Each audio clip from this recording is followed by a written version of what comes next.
Ang pinakamataas na pagpupuri, pagdadakila at pagsamba, ang nilatangin lamang po sa ating pinakamamahal na Panginoong Hesus. A dobleng respeto at paggalang po sa ating beloved Honorable Pastor, Well Estrada Almeda, and to his beloved children. Patuloy pong pag-alaala sa pinagpalang aral ng ating beloved Pastor, Assistant Pastor Lina C. Almeda. Binabati ko rin po na sa magandang hapon ng lahat po ng mga beloved preachers, beloved workers, lahat po mga minamahal sa inyo pong lahat. Isang magandang hapon po. Ako po nagpapasalamat dahil hindi ko po inaasahan na ako po ay makakapagpatutuo sa dakong ito, mga minamahal, dahil matagal ko na po itong nais na mangyari, mga minamahal. Glory to God po na ako po ay nakapagpasalamat sa lugar na to. Mga minamahal, ako po dati ay isang tao na sobrang tigas ng ulo at wala po akong, hindi po ako marunong magpakumbaba, mga minamahal. Mas-share ko lamang po sa inyo kung kaya po kami na-save sa banal na gawain na to. Ang aking pong beloved panganay noon, nagkaroon po siya ng nasakit sa atay. Ito pong atay niya ay nabalutan po ito ng taba. Anong panahon po na yun, mga minamahal, hindi ko pa alam ng aking beloved son sa dako ng San Pascual, Batangas. Ay isa na po pala miyembro sa banal na gawain na to. Glory to God po. Mga panahon na yun, mga minamahal, patuloy po siya nag-share sa akin na dumalo daw po ako sa banal na gawain na to dahil marami daw po siya naririnig na mga patutuo na ang lahat po daw ng mga sakit dito na wala ng kagalingan ay pinagagaling ng ating pinakamamahal na Panginoong Hesus. Mga panahon na yun, mga minamahal, ako po ay hindi naniniwala dahil napakarami ko na pong kongregasyon na pinuntahan, naging membro din po ako ng INC, mga minamahal, sa dako na yan ng bayan. Ako po ay isang iglesia ni Cristo na mga panahon na yun, pumapasok po ako sa kapilya nila na napakabigat ng aking kalooban dahil kami po ay punong-puno ng problema ng mga oras na yun. Tunay po, mga minamahal, sa pagising ko sa umaga, ang kaguluhan ng aming buhay, ang lagi ko naiisip kung kaya nung ako po pinagsisinasura ng aking beloved anak na dumalo sa banal na gawain na to, hindi ko po siya pinapansin. Nung nga po na nagkasakit ang aking beloved panganay na nabalutan daw po ng atay ang kanyang, ng taba ang kanyang atay, mga minamahal. Anong panahon na yun, ako po ay dumalo sa San Pascual. Nung natanggap ko po yung balita na yun, sinabi ko po sa kanya na umuwi at kami po ay magpapabautismo sa banal na gawain na to. Ito po, mga minamahal, na naging daan kung bakit kami na-save dito. Pagkaraan po ng isang buwan, mga minamahal, ng aming pagkakabautismo, ang aking pong beloved anak na yan ay tuluyang pinagaling ng ating pinakamamahal na Panginoong Hesus. Sa unang panalangin ng ating beloved pastor, Well Estrada Almeda, tunay po na ang Diyos sa banal na gawain na to ay buhay at nagpapagaling. Mga minamahal, napakarami namin mga pagsubok na dinaanan na tanging ang Panginoong Hesus lamang po ang tumulong sa amin. Dito pong nakaraang 2020, nilabas po ang aking beloved na po na ako lang po sa buwan, 7 buwan pa lamang po, lumabas na po siya. Siya po ay tinanggihan ng mga doktor sa dako ng Cavite dahil ito daw po ay walang kagalingan. I-injection na lamang daw po at gagawin na lamang na experiment, sabi ng mga doktor.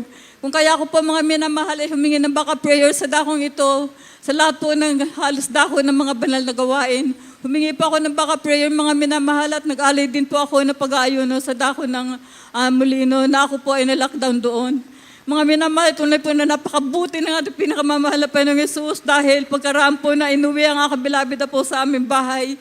3 linggo lamang, mga minamahal, ito po ay dumidede ng mga minamahal, samantalang ayaw po siyang padidin sa ospital dahil puro aparato po at antibiotic na nasa kanyang katawan. Ito po ay pinagaling ng ating pinakamamahal na Panginoong Hesus. Mga minamahal, napakabuti ng ating pinakamamahal na Panginoong Hesus. Tunay po na pag sa Kanya tayo umasa. Lahat po ay walang imposible sa Kanya. Nung isang beses po, mga minamahal, ang aking pang-beloved anak na yan na nauna na save sa amin. Naka-encounter po siya ng isang aksidente. Sapagkat nung mga panahon po na yun, mga minamahal, tinamad po siyang dumalo ng Miyerkules. Tinamad din po siyang dumalo ng Biyernes hanggang sa Linggo po, hindi na po siya dumalo. Siya po ay pinaalalahanan ng ating pinakamamahal na Panginoong Hesus dahil siya po ay bumalik sa kanyang bisyo. Yung panahon po na yun, nalasing po siya nung gabi. Nabangga po ang kanyang tricycle na minamaneho dahil bibili pa po sila ng alak ng kanyang mga kaibigan. Ito po ay na-aksidente, mga minamahal. Nung kami po ay tinawag sa bahay ng aking beloved anak na nababae para po dalawin siya sa hospital dahil na-aksidente po. Nadaanan po namin ng anak ko ang tricycle po namin na sobrang wasak na wasak po ang sidecar na yan, mga minamahal. Inisip ko po noon ang aking anak ay patay na dahil siya po ang nagmamaneho ng tricycle na yan. Pumunta po kami sa ospital, nakalutang po ako dahil dire-diretso po ako sa emergency room. Hinahanap ko po ang aking beloved anak. Ang kanyang po mga kasama, mga kaibigan niya, mga minamahal. Tunay po na mga pinagtatahi na po yung mga ulo dahil wasak-wasak po yung mga mukha nila. Sabi ko po, baka yung anak ko patay na, dumiretso po ako sa morgue.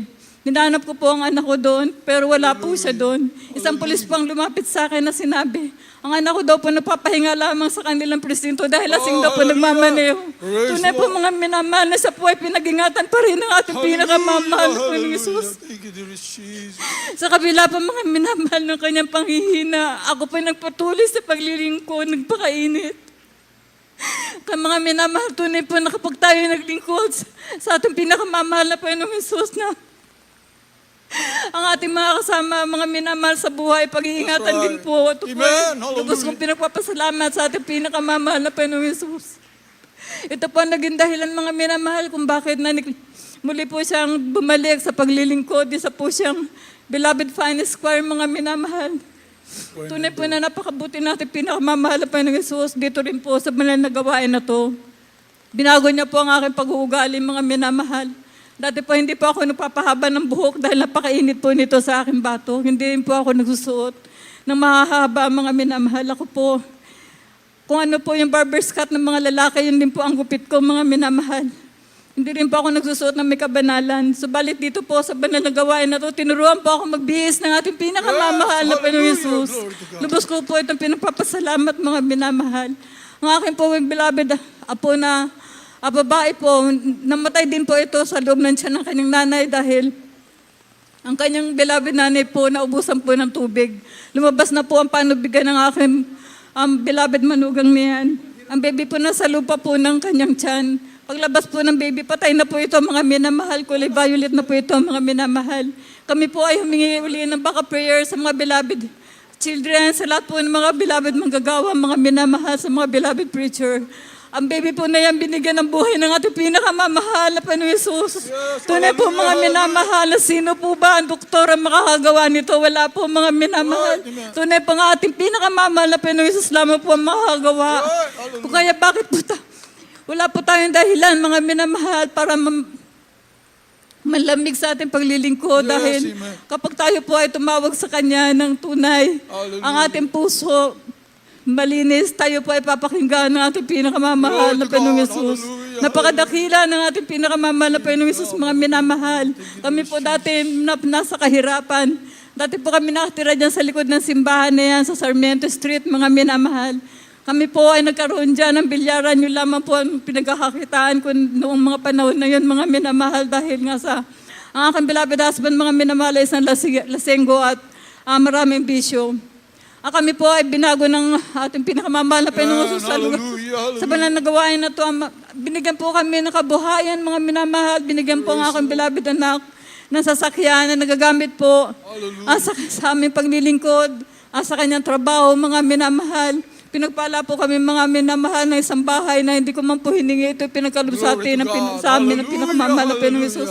At tunay po na sa pagbibigay, ito po ay susi ng pagpapala, mga minamahal.